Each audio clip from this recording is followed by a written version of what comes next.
ఉమ్మడి విజయనగరం జిల్లా రాజకీయ సమీకరణాలు శరవేగంగా మారిపోతున్నాయి. ముఖ్యంగా బొత్స ఫ్యామిలీకి పట్టు ఉన్న గజపతి నగరంలో వైసీపీ వ్యతిరేక పవనాలు వేస్తున్నాయి. గతంలో వైసీపీలో ఉన్న కీలక నేతలు పాతకూటికి వచ్చేశారు. ప్రస్తుతం ఉన్న ఎమ్మెల్యేపై ఇంటా బయట విమర్శలు లేకపోలేదు. మరి గజపతి నగరంలో ఎవరిది పైచేయి అవుతుందో చూడాలి.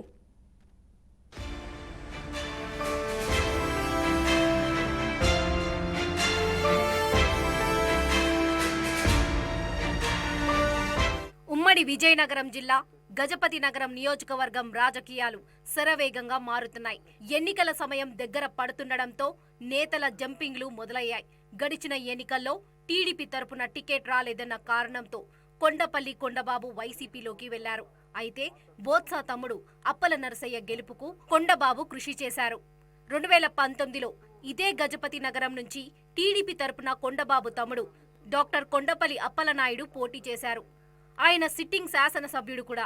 ప్రస్తుత రాజకీయాలొస్తే 4.5 ఏళ్లుగా పార్టీలో కొండబాబుకు పెద్దగా ప్రాధాన్యత దక్కలేదు. ఎమ్మెల్యే అప్పల్ నర్సయ్యతో సఖ్యత కుదరలేదు. వైఎస్ఆర్సీపీని వీడి తిరిగి టీడీపీలో చేరిపోయారు కొండబాబు. గంట్యాడ మండలంలో కొండబాబుకు మంచి పట్టు ఉంది. ఇక్కడ సుమారు 50,000 ఓట్లు ఉంటాయి. గజపతి నగరం ఎమ్మెల్యే అభ్యర్థి గెలుపోటములను ప్రభావితం చేసేది ఈ మండలమే. కొండబాబు సొంత మండలం కూడా. కొండబాబు తండ్రి మాజీ ఎంపీ కొండపల్లి పైడితల్లి నాయుడు హయాం నుంచి ఈ మండలంపై కొండబాబు కుటుంబానికి మంచి పట్టు ఉంది.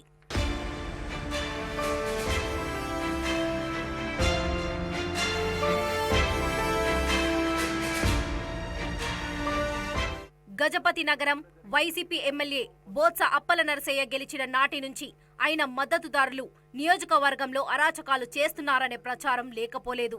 ముఖ్యంగా భూ కబ్జాలు, ఇసుక మాఫియా, గ్రావెల్ మాఫియాల కార్యకలాపాలను అరికట్టలేదు. వాటిని ప్రోత్సహించారనే అపవాదు మూటగట్టుకున్నారు ఎమ్మెల్యే అప్పల నరసయ్య.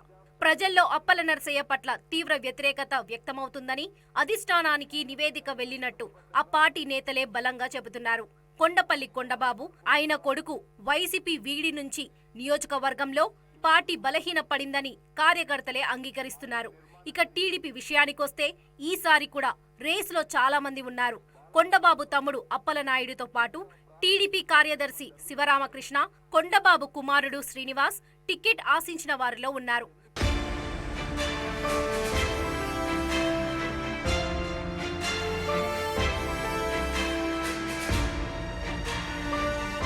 మరోవైపు జనసేన పొత్తుతో కొండబాబు ఆయన కుమారుడు టీడీపీలోకి తిరిగి రావడంతో ఈసారి ఎలాగైనా గజపతి నగరాన్ని కైవసం చేసుకుంటామని ధీమా వ్యక్తం చేస్తున్నారు తెలుగు తమ్ముళ్లు.